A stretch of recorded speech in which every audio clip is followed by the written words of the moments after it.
Hey guys, welcome back to my follow-up video that I promised you for my second test drive of the 2025 Dodge Cummins 8-speed ZF8AP 1075 trucks. Now, I have to apologize up front. This is going to be a podcast because I was not able to get driving footage of the truck yet again. I will explain why here in a second, but first, if you want my full assessment of the new transmission and 342 ring and pinion ratio, I will timestamp this video so you can skip to the end and get right to that part. Why was I not able to get driving footage this time recorded? Well, it all goes back to this terrible dealership that I have wasted my time with. So, of course, if you watched the previous video, I was set up with an appointment to test drive the first 25 Cummins. As soon as they got it in, I drove 2 hours to the dealership, get there, and they said, hey, we don't actually have the truck. We had a computer glitch with our inventory, and they sent me home. I was irate inside, but on the outside, I said, hey, you know what can you do to help fix this? And they promised me an overnight test drive. So when I went back the second time, which was the first video I published of that white truck, I actually measured it on Google Earth. They gave me a 2.7 mile test drive. And then I went inside and it's like, all right, how are we going to set up this overnight test drive? And they denied it. They said, we're not going to do that. You don't want this truck, you want the dually. They said, but we can do an extended test drive on the dually. So come in when that shows up on our lot and you can take it around town and have it all afternoon, do your thing with it. So I got things set up. They finally got the dually in. That's what I really wanted to do this review on, was a dually, not a 3/4 ton. So I'm driving there. I stop at a small town dealership who also just got a dually in at the same time. I thought, before I make this video, I kind of want to go get a practice round in, look at everything I want to look at, make sure that once I'm getting ready to record and do my full analysis, test drive and everything, I'm recording what I want to record and show you guys. Well, this salesman was pretty excited. He wanted to see the truck too. It was the first one they got in. And we ended up driving like 25 miles. And it was a small town, back highways. If I would have known we were going to be doing that, I would have thrown the GoPro on and recorded the whole thing, because I got to pretty much see everything I wanted to. Lots of stop and go. I could stop in the middle of the highway because there's no cars. So that was actually a good enough test drive that I'm able to do this podcast here and share my experience with you. Anyway, getting back to it, I headed off to the original dealership where I'm supposed to have this afternoon test drive. Well, I get there and it's really awkward. I thought I'm getting in the truck, I'm going off by myself, but the sales guy hops in with me. Pretty much immediately notice the truck's empty. So he's like, yeah, well, the truck's empty. We're going to drive till it starts really dinging at us, and then we're going to have to go back. So I didn't even grab the camera because we only made it like 4 miles down the road, and the thing starts screaming at us that it's completely empty. And he's like, okay, we got to go back and park it. I'll have to go get fuel in it this afternoon. So that was my quote-unquote test drive. I went from like a 2.7 mile test drive to, I think, 8 miles. So they knew for a week that I was coming to do this extended test drive and couldn't put fuel in it, and basically screwed me 3 times going to this dealership. So I think I might make a video just sharing my frustration and experience with that particular dealership, because they treated me horribly. I mean, that's just kind of the tip of the iceberg. There was a lot of other really bad stuff that went on there. So I got the heck out of there. I got enough information to do this podcast. There's really like 3 things that I wasn't able to check, either that I forgot or that I just can't do. Number 1, I want to tow a trailer. I want to pull a load and see how this thing does. Obviously, I'm not going to be able to do that unless I have, like a neighbor or a friend buy one of these.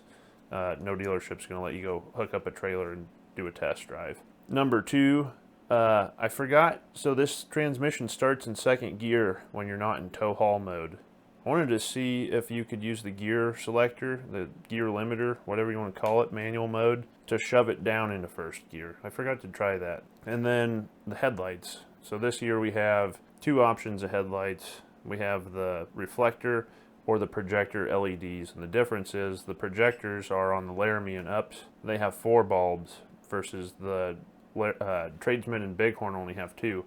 So I do have a deal worked out with a different dealership. When they get trucks in with both models of headlights, they're going to let me come in at night and do a comparison of both headlights, because they think, you know, that'd be a great comparison to show off to people. So that is coming, but that could be months from now, because they don't even have their first truck yet and they don't have ETAs on them. The only thing I was able to check out now was that the top row of lights on the Laramie, those are your daytime running lights, and then the bottom row is both your high beam and your low beam. So it's not like your bottom row is your low beams and then you turn the high beams on and it turns the top row on. So I thought that was really odd. I thought we would have 4 lights on versus 2. It actually just changes the intensity, or maybe there's more bulbs that turn on the circuit board. But yeah, it's just low and high are both on the bottom. If you hit the high switch, the bottom row gets brighter. I haven't seen a tradesman or a bighorn yet, so I can't give you any feedback on that. Everything that I've seen in stock's been a Laramie, unfortunately. The daytime running lights were bright when you had the headlight switch in automatic and it's daylight outside, and then when you manually turn the headlights on, the DRLs dimmed down, which I also thought was weird. You'd think they'd stay brighter. So I don't know. We'll see. That's going to be a follow-up video. Just keep in mind, subscribe if you want to see the notification for that when it comes out, but it could be a couple months yet. So the interesting thing that I found out is the Safety Administration came out with a new safety requirement,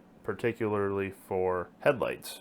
And I think 19 through 24's halogens did not pass this safety test because I think they're borderline dangerous. I can't believe they've ever even offered those crappy halogen models. I think that's why we're seeing LEDs only on the 25s. So before we get into my feedback on the transmission and ring and pinion ratio, I want to first just point out some other things that popped up on the test drives. First of all, the cargo camera. That is actually not an option unless you have the 12 or 14 inch screen. So if you have the 8.4 Uconnect, you cannot get the cargo camera. Now I think I found a way. I think I found a factory way. If you select the right options on your truck, it's just a matter of unplugging wires from one place and plugging them in another, and you would have to buy the third brake light with the camera in it, obviously. Or I think I found a way you could mount an auxiliary camera anywhere you want. I still have quite a bit of research to do on that, so I'm not going to have a definitive answer on that for you for probably a few more months, but I do think I have a workaround, because I think it's complete BS. You can't get a cargo camera on any trim, I should say, like you could in 2024. The manual mode button, your plus and minus, aka the gear selector, I hate the location. It's hard to get to, and there's no on-off button. So the only 2 ways you can shift out of manual mode back into automatic mode is push it all the way up to 8th gear and then press plus one more time and that shuts it off. Or you can shift the shift stick from drive into neutral back into drive. And I cannot imagine that's going to be good long term, going back and forth from drive to neutral, but it does work. Neither option's good. So Chevy and Ford both have manual mode you can turn on or off, or you can shift in and out of with the Ford. Dodge even had, you know, if you look at one of my old videos, my 2016 Charger had, they call it auto stick. They had the on-off button and your plus and minus. So I don't understand why that's not common sense. You need a quicker way to shut it off after you want to speed back up. I've heard lots of people complain about the shift stick being too light to shift. I don't get it. It shifts fine. I don't know why you would complain about it not being hard to shift. I think people are just looking for something to complain about with that one. Now the telescoping wheel, I thought people were crazy for complaining about that. That's actually a real problem. So my knee ends up bottoming out into the dash before I can bend my elbows, because the steering wheel is so far forward and the dash sticks so far out. So basically I have to drive with my elbows almost locked, with my arms straight out, if I want to lean back in my seat. So I really don't know why the telescoping wheel is not an option on these, and every dealer that I test drove with was also blown away by the fact these don't have a telescoping wheel option. So that's probably not something you're going to see a fix for, because that's like a major mechanical component. It would take a wiring change and lots of mechanical changes. I think that's a huge failure on Dodge's part on this truck. Getting into, just really quickly, I'll try to be brief here, but there's a rumor that the 7.2 liter diesel from Cummins is going to be in the 2027s. So I think this is total YouTube BS, just like, you know, all the BS about emissions disappearing, like you can just go rip them off and it's legal now. I think it's fake news. So first and foremost, Cummins already announced that it's a medium-duty truck engine for school buses, garbage trucks, ambulances, etc. But the real giveaway is you look at the specs on their website. It's 1,600 pounds. So you look back at the 6CT 8.3 liter. That was a little over 1,500 pounds, and that was way too big. I have one and an F800. So Ford put them in their medium-duty trucks, but they never put them in the smaller Ford pickups. And Dodge obviously never did. You have to have the Ford tilting hood and a doghouse just in an F800 to be able to access and work on the whole thing. If they weren't going to put an 8.3 liter in a pickup, I don't see them putting an extra 100 pounds in on top of that. It's over 400 pounds more than the 6.7. I don't think there's enough weight to remove. Yeah, you could go to some more aluminum body panels, but I don't see 400 pounds worth of savings switching things to aluminum. Also, that's front end weight. The truck's already front heavy. Now you're going to put over 400 pounds more in the front. I'm not buying it. Also, these trucks are already fighting for payload, and there's already tons of people complaining about the minimal payload capacities with the diesel 6.7. I don't think they're going to accept over 400 pounds less payload than what we're already at. I am optimistic, since it sounds tentatively like Trump is going to roll back emission standards to the 2020 model year. It sounds like maybe this new 7.2 liter won't be neutered quite as much. They were talking about having all sorts of emissions components on it, as well as an auto start stop feature, and I surely hope we see that go away, because that is an engine killer. That's a diesel killer, and it's a starter killer. Lastly, I just want to talk about how I think they've neutered the 2025 Cummins models. So previously, you could get the max tow package. What that would give you is you had to have a dually. You'd get the high output Cummins with the Aisin. You'd get a 4:10 ratio with a 12-inch rear axle. You got rear air suspension, and then you got the gooseneck prep and the cargo camera with it. Now if you fast forward to 25, max tow no longer means anything. First of all, you can't even get it unless you have a 12-inch screen, because it comes with a camera, the cargo camera, and the gooseneck prep. That's it. But you can't have the cargo camera unless you have the 12-inch screen. If you go to Laramie and higher, then you can finally unlock rear air, because they removed rear air suspension from Bighorn and Tradesman. So on Bighorn, you can't get max tow unless you have the 12-inch screen, and even then all you get is a camera and a gooseneck ball. Last time I checked, the gooseneck is kind of the fundamental thing you have to tow, period. It doesn't really have anything to do with maxing out your towing, and neither does a camera. They need to bring back the ring and pinion options. They need to bring back the rear air suspension option for everything like it was in 2024. Speaking of ring and pinion options, that's the perfect segue into the meat and potatoes of this video, which is my assessment of the transmission and the new 342 Soul ring and pinion option. So for the transmission, obviously I'm not towing anything. I got to drive a 3/4 ton single rear wheel and a dually 1 ton. Actually a couple dually 1 tons. Now the difference here is the single rear wheels have anywhere from a 33-inch tire up to a 33.5-inch tire, whereas the dually has a 31.8-inch tire. Now math-wise, if you're going to keep your RPMs the same from the dually to the single rear wheels, if your dually started with a 342 ratio, the 33-inch tires would need about a 360 ratio, and that doesn't exist. 354 is probably the closest thing. So you'd think at least we would have those options, but no, it's a 342 across the board. If you get into the limited trucks, those have a 33.6-inch tire, 33.5, 33.6. That's a huge difference. That's a 2-inch difference in tire. So in my test driving, I absolutely noticed, driving these things back to back, that the 3/4 ton single rear wheel had a lot less get up and go than the dually, because that's an 1.5 inch taller tire. Now here's probably what you're all wanting to know. How does the transmission shift driving unloaded versus tow haul mode? Well, it's been my prediction since this thing came out that this transmission was going to behave like a 7-speed. Obviously it's a 7-speed if you can do basic math. Since it starts out in second gear when you're not in tow haul mode, you only get second through eighth. That's 7 gears. When you go into tow haul mode, it starts out in first. And although I could get it into eighth gear at 64 miles per hour in the dually with very light throttle input, as soon as I would touch the throttle in tow haul mode, it would downshift into 7th gear. Maybe with like an 1/8 inch of push on the throttle pedal. It's almost as quick as tapping the brakes to kick you out of cruise control. You just barely push on the throttle in tow haul mode, it downshifts into 7th gear. I wasn't able to spot what RPM I was at, if that was RPM based or throttle position sensor based, but it did it at various speeds, all the way from 60 up to 75 miles an hour is where I was testing that. Now if I would kick it out of tow haul mode, I was actually able to lug it in 8th gear all the way down to somewhere between 1100 and 1400 RPM.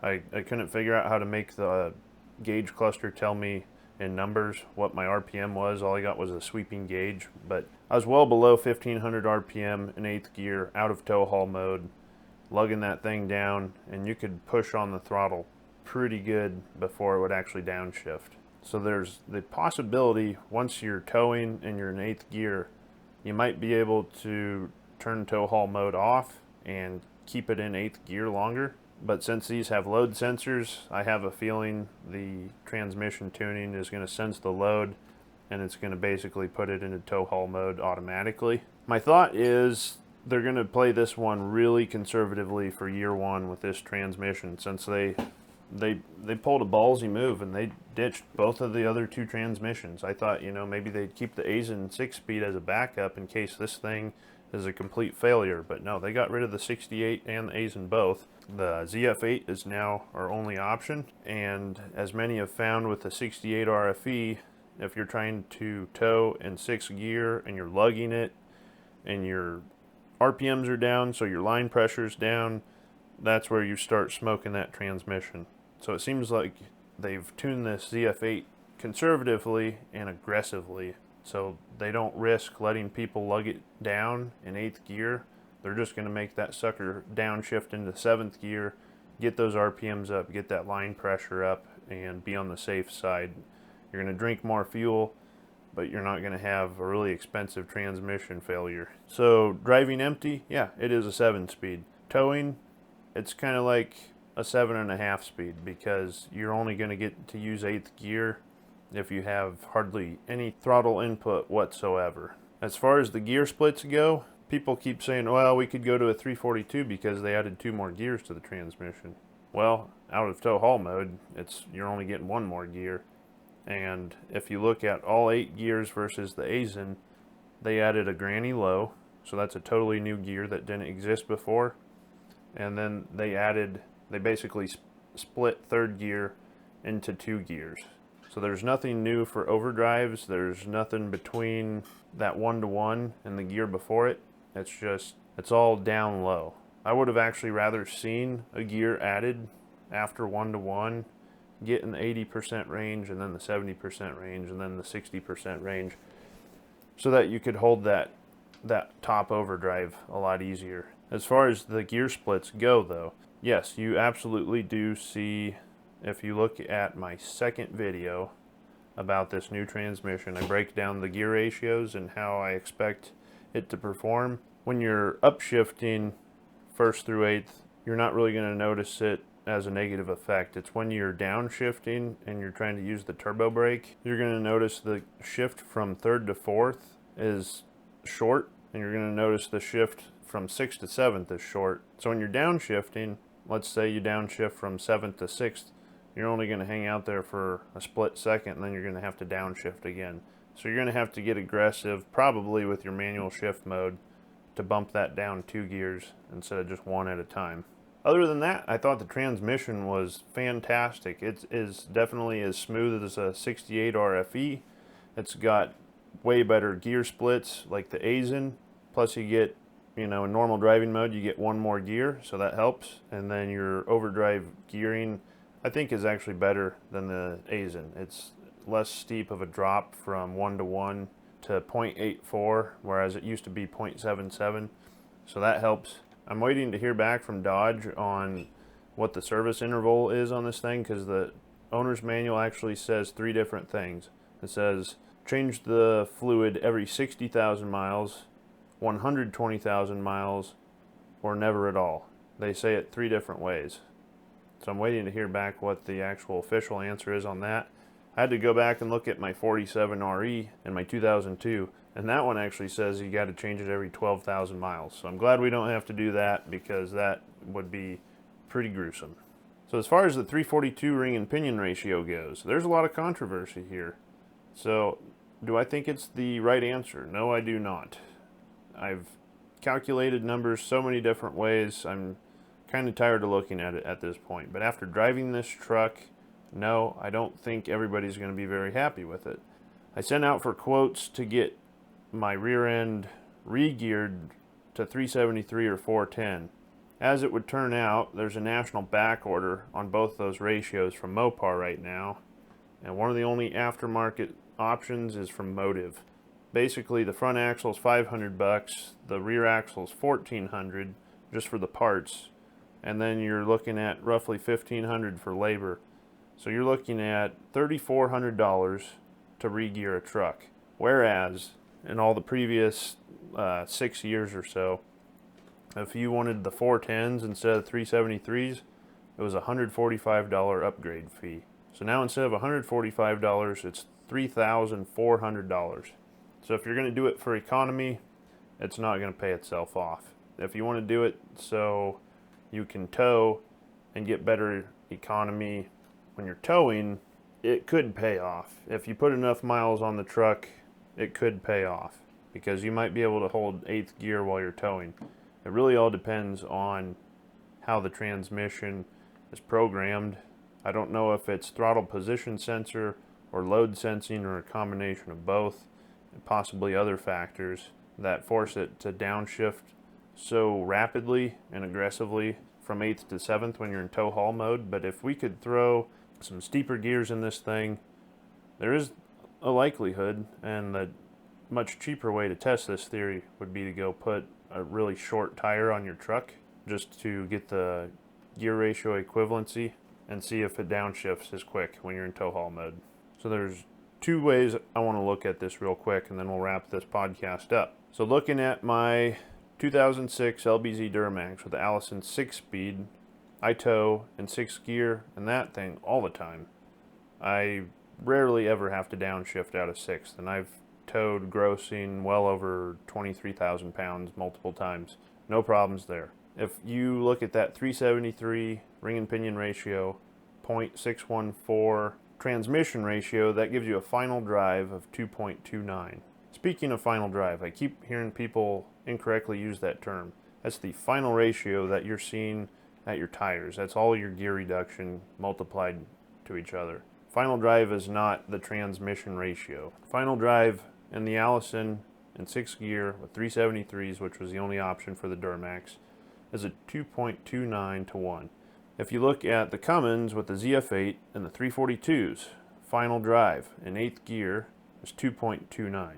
However, we're running a 31.8 inch tire on the dually, whereas the Duramax was using a 30.5 inch tire. So if you do the math as if you have 342 gears and you're upgrading to a 31.8 inch tire from a 30.5, that would tell us to make this apples to apples to the Duramax with Allison, we would want to have 354 gears in the dually and the Cummins. So I'd be very curious to either downsize the tires just for a test, or put 354 gears in it and go out and see if this thing would hold 8th gear without blowing things up when you're towing heavy.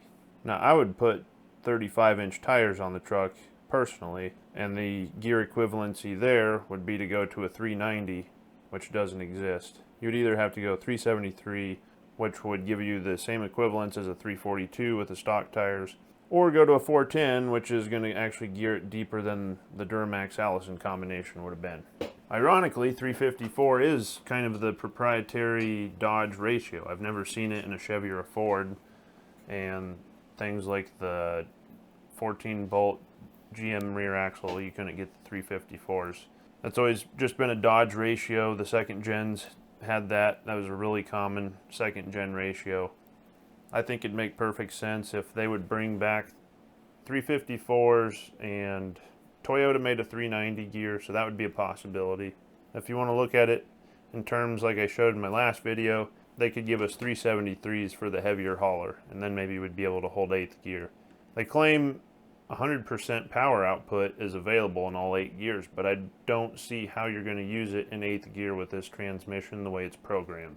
It makes me wonder if 8th gear is the weak link in this transmission and they just don't want you towing in it. And at that point, it's almost false advertising saying it's an 8-speed with 2 more gears for towing, because really you're only using 7. So in reality, if you compare running this truck with a 342 rear end and the 8-speed, and you're locked down into basically 7th gear, maybe even 6th gear, which is 1-to-1, on average, you'll actually be running between 200 and 400 RPM higher than if you were running a high output Aisin in the 19 through 24 trucks. If you were running the 410 in the Aisin, you'd be running about 200 RPM higher. If you're running 373s, you'd be running about 400 RPM higher, because you're not able to get into final overdrive on this transmission. So even though they're advertising you'll be running lower RPM, getting better mileage with this higher ring and pinion ratio in this transmission, I don't think that's going to hold out to be true. So those are my thoughts, and with that we'll wrap it up. I've said for many years I think 7 or 8 speed automatic transmission would be the perfect number of ratios, as long as you have the correct ratios with the ideal splits. Do I think this is the perfect 8-speed? No, I do not. I think some of your gear splits could be moved around, and I think they absolutely dropped the ball on picking a 342 ring and pinion ratio across the board and not giving us any other options. Like I mentioned at the beginning of the video, I do have a deal worked out where I'm going to get to go test these things at night once both headlight models come in. At that point, yes, I promise you, I will get you some driving footage, but until then, I hope this gives you some insight. I do think you're going to see quite a bit better mileage out of these trucks versus the 19 through 24s, and hopefully the strength and the robustness is there, so these things aren't going into the shop to get transmissions fixed all the time. If you can even order and actually get one of these trucks with all the madness that's going on in the world right now, that's a whole different story. Will this be the holy grail of the Dodge Cummins trucks? Time will tell, but I think there's a very good chance these will rank very highly in the end.